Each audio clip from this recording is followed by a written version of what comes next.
It's okay to put things down and come back to them later. That's what I'm doing this week. I built these pieces some time ago. We've played with them, but they were never actually finished.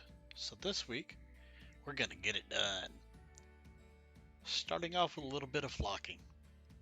Start with some PVA glue, smear it on, let it air for a little bit, then sprinkle the fake grass on. It really doesn't get any easier than that.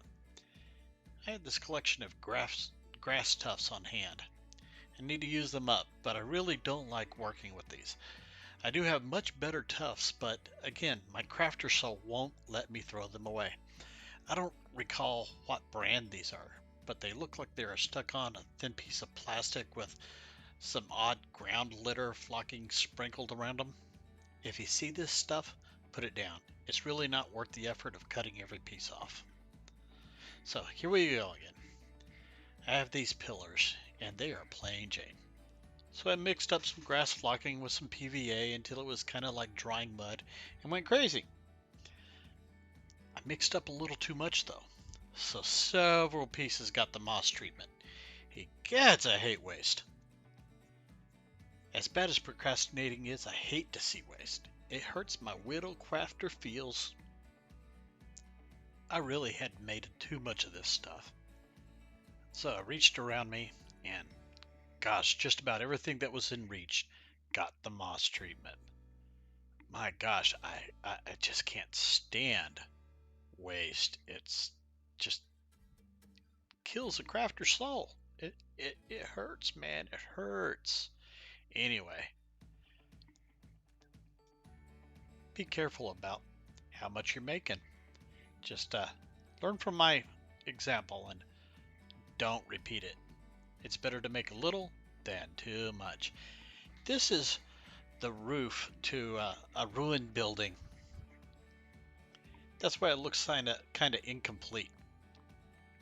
Imagine that some windstorm came and blew the eaves right off this guy and tore a hole on the other side. The rest of the building didn't fare much better. You'll see in a moment. It was a huge windstorm, a regular tornado. This poor building. It was sitting in base coat black for a long time. It really needed some color. So, painted it brown, slapped on some black wash, and it looked a lot better. A little messy, but a lot better. And to finish it off, yep, mixed up some more moss. This time I made the exact amount I needed. Old wood shingles, sitting out in the weather, collecting moisture. Perfect little home for some happy little moss. I thought using that metal clay sculpting tool would be a good idea for spreading moss. Really, it's not. I need to buy some different brushes just for handling moss. That sculpting tool did get the job done though, eventually. Anyway, here you see the rest of that poor building. And you can see what the roof looked like. It really needed color. Anyway, the base of that building was made out of building blocks from Hobby Lobby. They have a really rough texture that just doesn't look good on the table. So I smeared some Sculpted mold all over it and smoothed it out. Traced in some brick lines and let it dry. Smeared on some new base coat and now it was ready to paint. Normally, I would paint this in a dark gray. The game we're playing is based in an area that's covered by old lava fields. There's basalt everywhere. The thing is, basalt isn't just gray or black. There's a wide variety of color and texture. So I made sure that this had some light grays, some dark, almost black purple, and some charcoal gray too. You can see there, it's a lot more interesting now to look at. Color variation is obviously very important. If you can, hit the interwebs and do a little bit of research before you start painting on anything like this. Get some ideas for your colors. It really does help a lot. Anyway, this little guy right here, these are the original steps for that building. made again out of that same weird rough texture block from Hobby Lobby. Smeared on a lot of Sculptamold, too much really. When it dried perfectly smooth. So I figured, well, this is an opportunity to try a marbling stippling effect.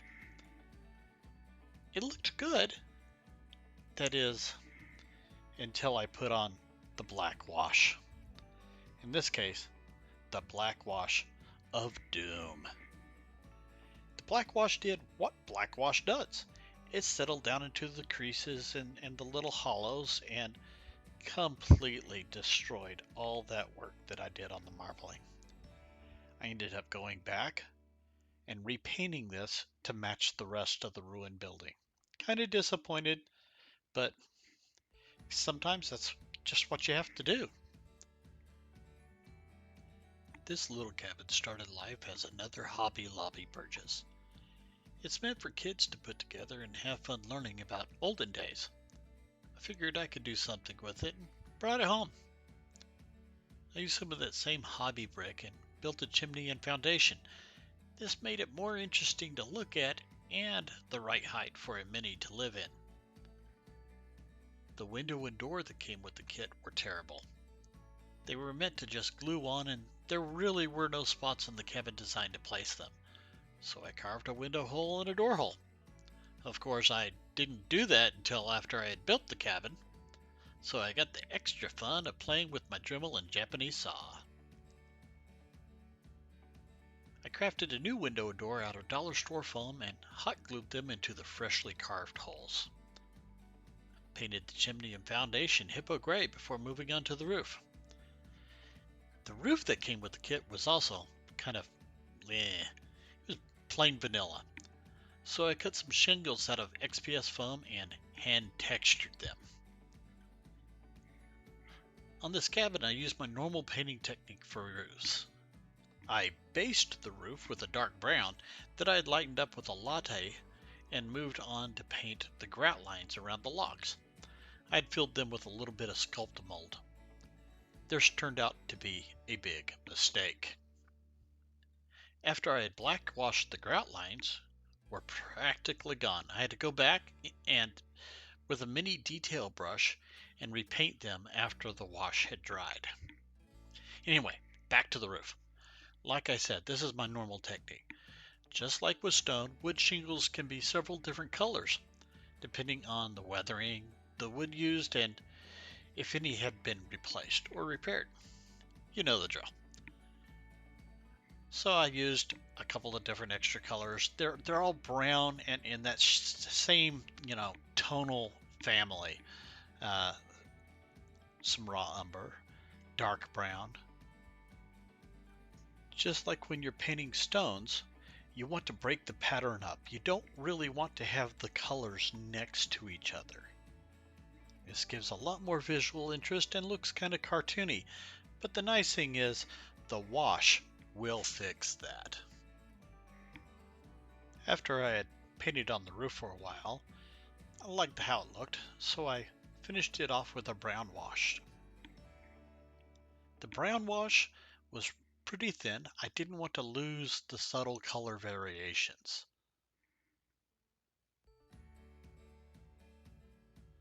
I think it turned out pretty well.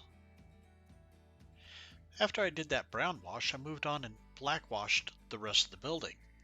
This turned out to be a huge mistake. When the black wash dried, it had practically erased all the work that I'd done on the grout lines. I had to go in with a mini brush and repaint them all. So, note to self for the next time I do anything like this.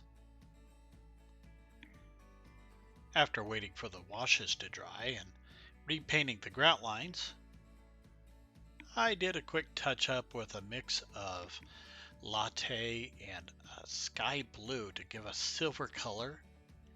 Dry brushed that onto the room, and it really helped the shingles to pop out and have that more weathered look that we all have come to love.